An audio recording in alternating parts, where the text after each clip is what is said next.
Welcome to Sodcast, where we talk turf and you grow the results. Today, we're honored to feature a true industry leader, George Bernardon. George is a longtime executive advisor and former regional vice president for grounds management at SCC Solutions. After decades of leadership, he's entered partial retirement, but his passion for mentoring and hands-on work hasn't slowed down. As George shared on LinkedIn, "Now that I'm retired partially, from time to time I will spend a few days at one of our accounts," reflecting his commitment to guiding the next generation of grounds professionals. Throughout his career, George held key roles as executive advisor, grounds management and development. Even in semi-retirement, George continues to visit campuses, conduct pruning, and mentoring crew leaders, like his recent work at Charleston County School District. His transition marks a shift from full-time leadership to an advisor, ensuring his legacy of sustainability, innovation, and professionalism lives on. So, let's join Kevin and George as they dive into a conversation about career lessons, sustainable grounds practices, and the future of turf grass management.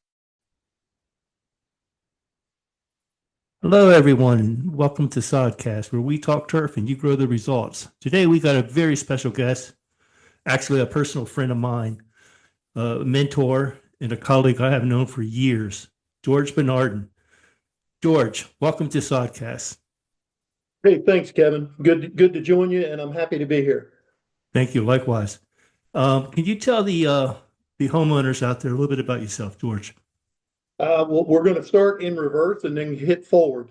I just recently retired after being in the industry for a number of years. We won't disclose how many because it makes me feel young.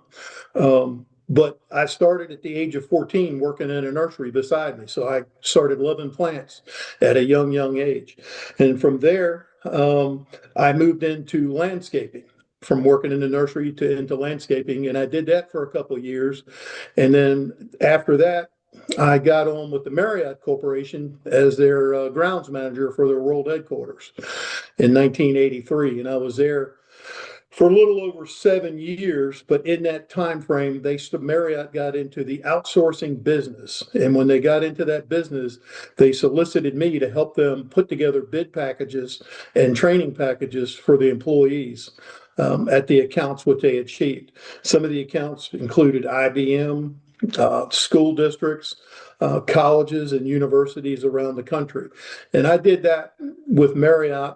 They changed their names to Sodexo for about 9 years. And then from there, I went to another facilities management company and built their grounds management program. And I was there for 8 years. And then my final resting place was with SCC Services, which also focused on universities, colleges, and K-12. But they also had a commercial line, which was a completely separate line, which I gave them what we call mutual aid consulting and developing program management for that. One of the unique things I did over my tenure was in the late 80s, when the market had a downturn, Marriott lost some of their architecture and construction employees to Disney World. And if anybody knows, that's when Disney kind of took off building hotels. And they actually called us in as Marriott Management Services to give them some advice and help them price out the Disney Sports World complex. So I actually had a hand in that and putting together in a separate price package for Disney on that. And we spent like a week there, looking their grounds over and all their operational facilities and things of that nature so we could put a price together. So that kind of tells you about myself. I have managed large universities, Texas A&M being one of them. Spent a lot of time there with a number of employees. I'm not going to talk about numbers, but you can imagine if you're managing 5,000 acres at one site, about 1,000 of it being what we would call meticulously managed. You can anticipate how many employees we had there. And so it was my job to train them, hire them, coach them, mentor them, and things like that. And my philosophy is build people up, don't tear them down. Yeah, George, you not only have you mentored and made some great ground employees into ground supervisors and eventually into managers, but she has also helped out a lot of us, grounds manager and professionals, through your talks and presentations and so forth throughout the United States. If you have one passion with the grounds, what is like, whether it's horticultural, flowers, shrubs, turf grass, sports fields, what is your one particular passion that you love? Probably, I love it all. But if I had to lean one way or the other, it's probably horticulture because my undergraduate degree is in ornamental horticulture.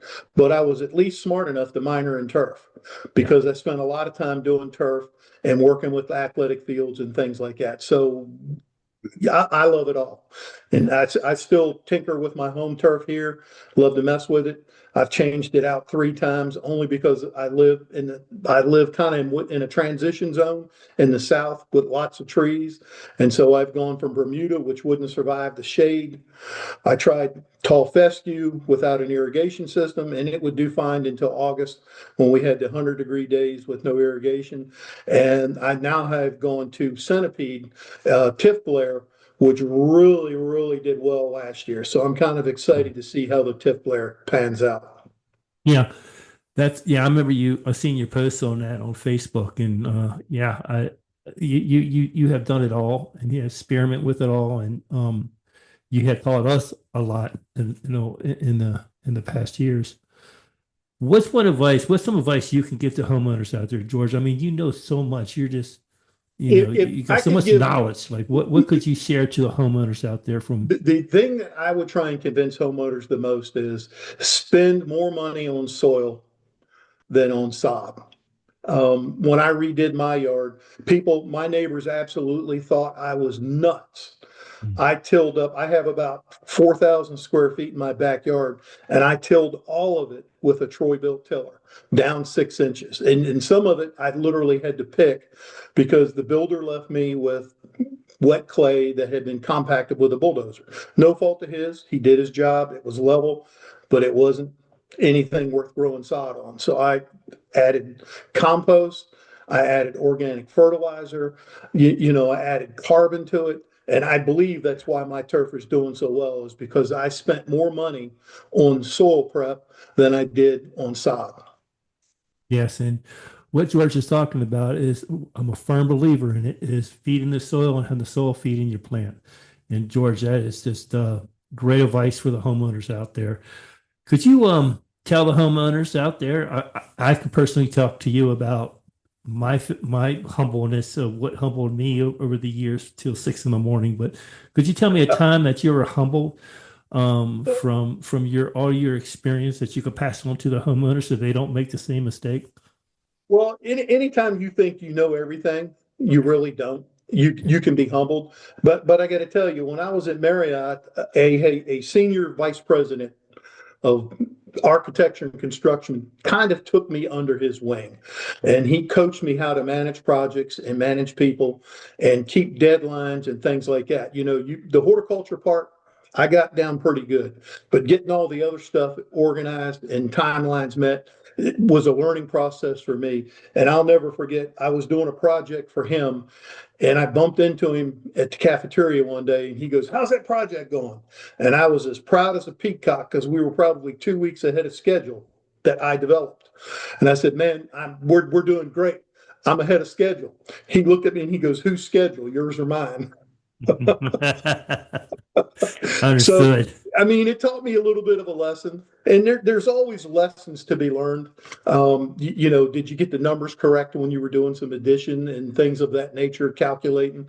It's taught me to not only double check but triple check numbers. I'm known for building spreadsheets for Yep. things of that nature and stuff, and it's always a way to run a check and balance because you can check it 3 different ways, but you have to make sure the numbers always come out the same in the final cell. And so numbers can be humbling as well. Yes, and that's very important. So the homeowners out there, know your square footage, know your pounds per thousands of seed that you're going to need. It's kind of like the old saying, measure twice, cut once, Yep. because it can be very costly. And so, George, you're 100% right on that. Now, George, is there anything you'd like to add to the homeowners out there that I might have forgotten?